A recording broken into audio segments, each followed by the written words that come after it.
entonces podemos estimar el término e a la menos i x.h menos 1 como, tomamos el módulo de esto, eso va a ser el módulo de x.h, ¿sí?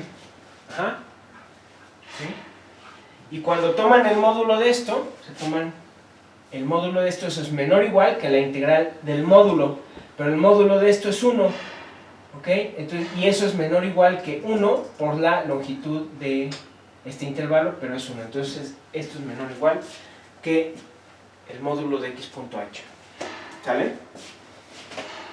Entonces nos regresamos a asterisco, y asterisco es menor o igual que la integral sobre la bola de radio r con centro en 0 de f de x por x.h de x más 2 veces la integral en Rn sin la bola de radio r con centro en 0 de f de x, ¿sí? Porque esta la estimé simplemente con triángulo, ¿no? El módulo de esto es menor o igual que la suma de los módulos y por eso es 2. Por eso está dominado por un factor de 2. ¿Ok? Pero fíjense que esto es menor o igual que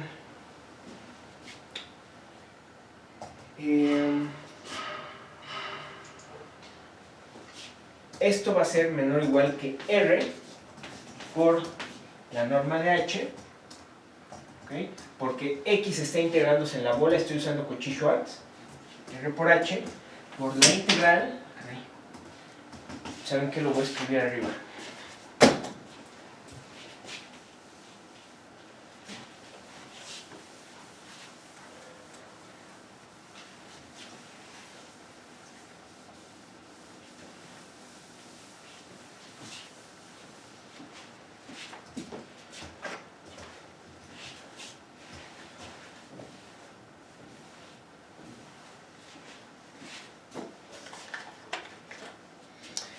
Entonces esto es menor o igual que r por la norma de h, la integral sobre la bola de radio r con centro en 0, de f de x más epsilon medios, ¿no? Porque yo inicialmente había tomado que esta fuera menor que epsilon entre 4. ¿Va? Por lo tanto,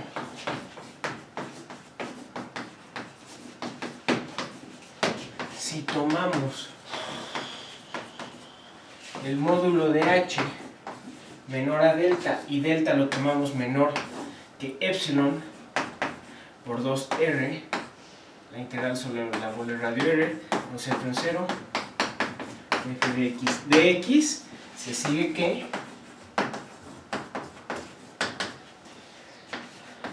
2pi a la n medios, no me interesa ese factor como les digo, por f pico de xi más h menos f pico de xi, esto es menor a epsilon. ¿Y por qué es continuidad uniforme? Porque el módulo de continuidad, la delta, es independiente de xi, ¿no? ¿Ok? ¿Y cómo? Delta no depende de xi, concluimos que f pico es uniformemente continuo. Uniformemente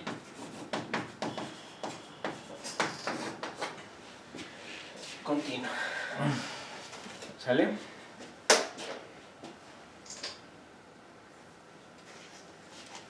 Ok. Bien. Voy a probar también la continuidad así sin uniformidad. Es más fácil, de hecho, es como convergencia nominal, sale rapidísimo. Pero pues bueno, esto es más fuerte.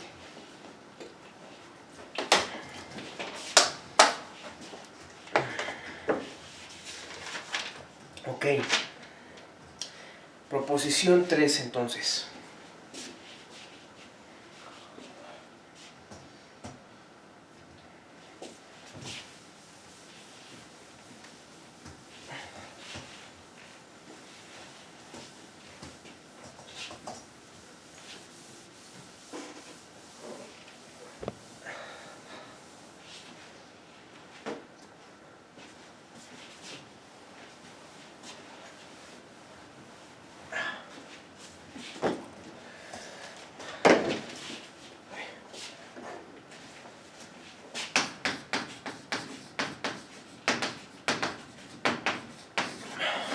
Suposición 3.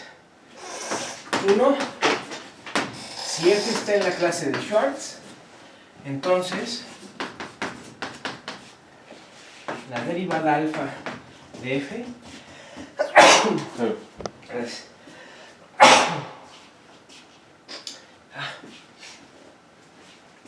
lo bueno es que estamos solos aquí, si no esto fuera un pecado en estos tiempos. Entonces la derivada alfa de f transformada, que es una función de xi, esto es i al módulo alfa por xi al alfa por f pico. Y 2, si f está en la clase de Schwartz, entonces la derivada alfa de la transformada, función de xi, esto es igual a menos i al módulo alfa por x a la alfa por f, pero todo esto transformado respecto de xi. ¿Sale? Ok, entonces estas formulitas son fórmulas de interacción entre transformada y derivada, ¿va? Entonces son fórmulas muy importantes y en gran parte son el poder de la transforma de Fourier, porque la transforma de Fourier en sí lo que hace es transformar procesos infinitesimales en procesos algebraicos. Entonces en este caso, fíjense, la derivada, o sea, este límite transformado no es más que un producto por un polinomio, mientras que acá la derivada de esto es la transformada de un producto de la función con un polinomio. Ajá. Entonces poco a poco se están dando cuenta que eso tiene mucho valor, es muy útil. Vamos a probarlas. Ahora, tiene que estar en la clase de Schwartz. Ajá. Entonces estas formulitas valen cuando la función está en la clase de Schwartz. Entonces se imaginarán que usaremos la regularidad de la función en la clase de Schwartz. De otra manera, pues no podemos asegurar que exista la derivada. ¿Va? Demostración.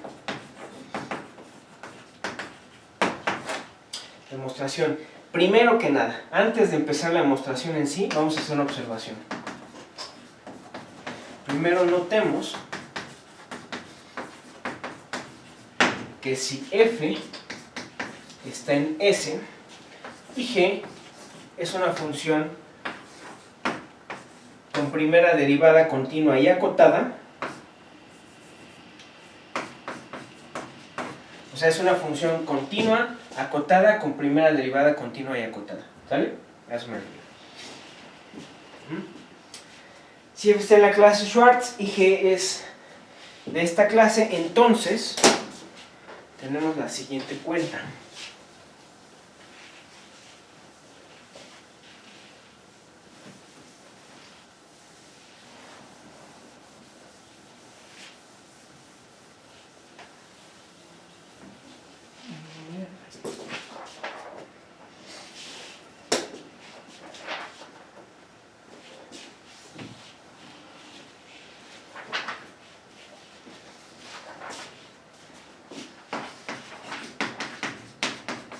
Entonces, la integral en Rn de la parcial respecto de xi de f de x por g de x, pues de entrada, el mismo truco de hace rato, este es el límite, cuando r tiende a infinito, de la integral sobre la bola radio r con centro en cero de la parcial xi de f de x por g de x.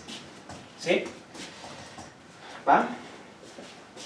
Bueno, esto es igual entonces al límite cuando r tiende a infinito de menos la integral sobre la bola radio r con centro en cero de f de x por la parcial respecto de xi de g de x más, todavía me falta, la integral sobre la frontera de la bola de radio r con centro en cero de f de x por g de x por la iésima componente del vector normal unitario exterior a esta bola dsx. Esta es una integral de superficie. ¿Qué hice? ¿De dónde salió esta fórmula? Pues no es más que la fórmula de integración por partes.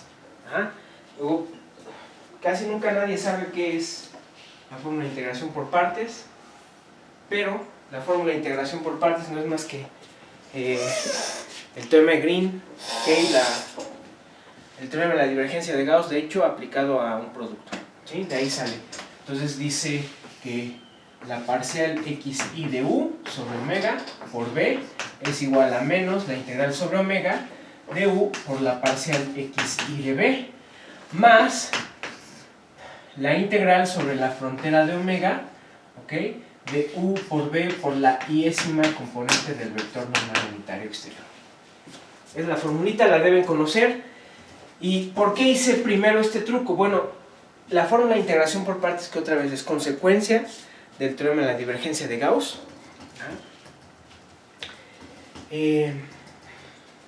vale, tienes una de dos opciones, las básicas, digamos.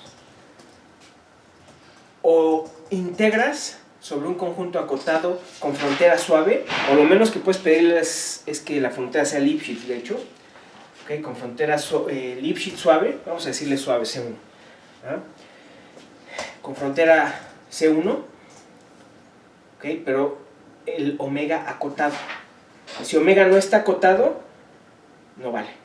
O si quieres que omega sea todo Rn o un semiespacio o en general un conjunto no acotado, tienes que pedirle a las funciones que tengan una regularidad extra. Entonces, yo aquí, el punto de esta cuenta es que yo quiero mostrarles que se vale la integración por partes en todo Rn, que es un conjunto no acotado. Entonces, por eso lo hice así.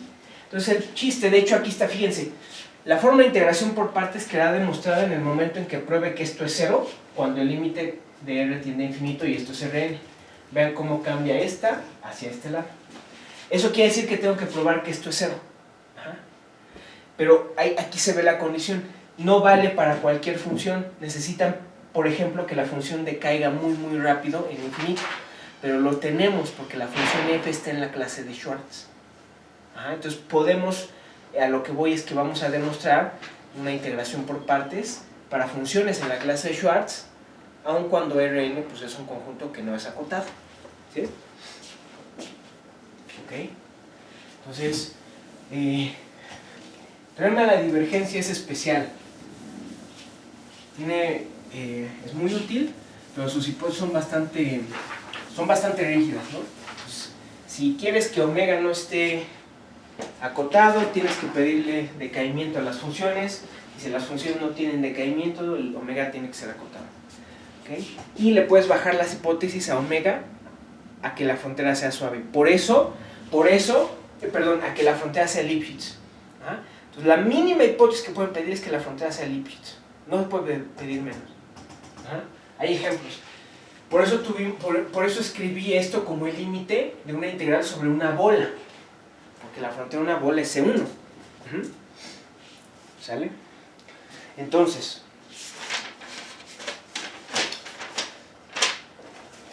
¿dónde?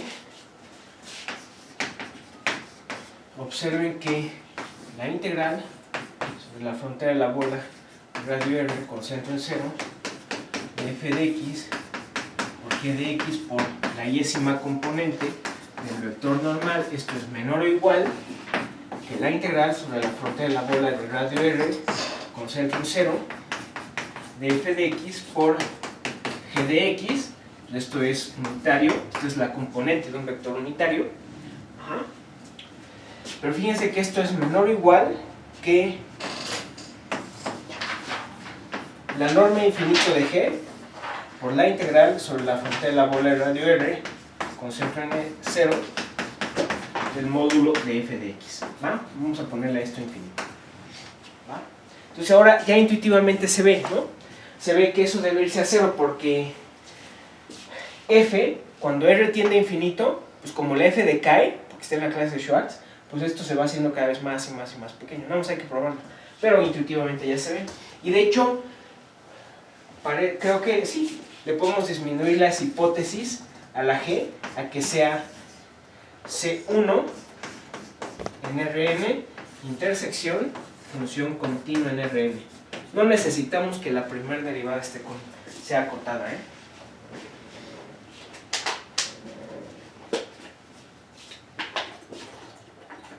¿Okay?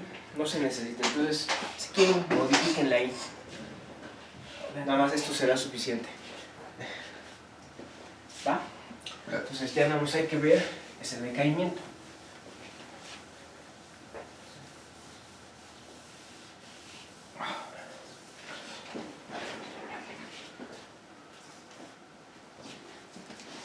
¿Okay? Y como sabemos que 1 más x a la n para cualquier n por f de x es menor o igual que alguna constante que depende de n si ya sé. Entonces, asterisco es menor o igual que la norma infinito sobre la frontera de la bola de radio R con centro en 0 de c sobre 1 más r a la n, ¿ok?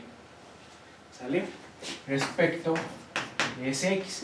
Pero el integrando no depende de x, es radial. Entonces esto es igual a omega n por la norma infinito de g por c por r a la n menos 1 sobre 1 más r a la n. Y esto es doble asterisco.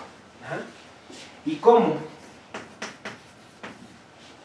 Tenemos que el límite cuando r tiende a infinito de r sobre 1 más r a la n menos 1, esto es igual a el límite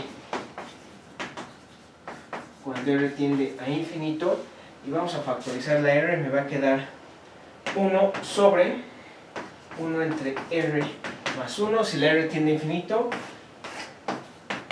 esto es 1. ¿Eso qué quiere decir? Que entonces el límite cuando r tiende a infinito de r sobre 1 más r a la n menos 1 de 1 sobre 1 más r, como este límite está acotado, existe, y cuando r tiende a infinito esto se va a 0, esto es 0. ¿Ok? Entonces, ¿eso qué quiere decir? Que lo único que hay que hacer es tomar n mayor que n menos 1. ¿Sí? ¿Ok? ¿Sale? Entonces,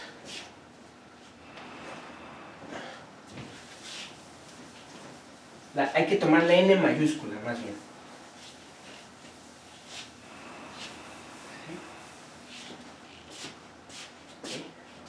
Entonces, por lo tanto, tomamos n mayor que n menos 1. ¿Ok? Simplemente para escribirlo, para poder factorizarlo de esta manera. Entonces, al menos tiene que ser n mayúscula, al menos tendría que ser n minúscula. ¿Sí? Y ya estuvo, ya sabemos que converge. Y entonces, doble asterisco converge a 0 si r tiende a infinito. Por lo tanto, esto me prueba la integral en Rn de la parcial de f de x por g de x es igual a menos la integral en Rn de f de x por la parcial respecto de x y g de x. Es decir, se vale una integración por partes sin término de frontera, Eso mismo pasa con las funciones continuas de soporte compacto, con las funciones de pruebas, por ejemplo. Cuando integras por parte, se va a la frontera. Pero en particular se va el término de frontera porque pues valen 0 en la frontera. Pero el chiste es aquí que las funciones decaen tan rápido que eventualmente el término de frontera se anula. Entonces es como un símil de la integración por partes para funciones de prueba, pero en todo R. ¿Okay? Y fíjense que en general, porque esto es para una derivada parcial, pero pues en general, nada más haciendo el mismo paso recursivamente, esto es la integral en Rn de la derivada alfa de f de x por g de x, esto va a ser igual a menos 1 al módulo alfa por la integral en Rn de f de x por la derivada alfa de g. ¿Y por qué sale el factor de menos 1 alfa? Porque acuérdense que esto no es más que una derivada parcial de un orden muy grande. Está hecho de puras derivadas parciales de primer orden, nada más aplicar recursivamente. Entonces nada más tienen que aplicarle recursivamente esta formulita a esta. Entonces le quitan una derivada y se la pasan a g. Sale un menos, le quitan otra y se la pasan a g. Pum, pum, pum, pum. ¿Cuántos factores de menos 1 van a sacar? Pues tantos como indica el módulo, el orden de la derivada, ¿no? Entonces ahí está, ¿sale? Entonces vamos a probar las fórmulas de interacciones, pero por el momento vamos a dejarle aquí, ¿ok? Gracias.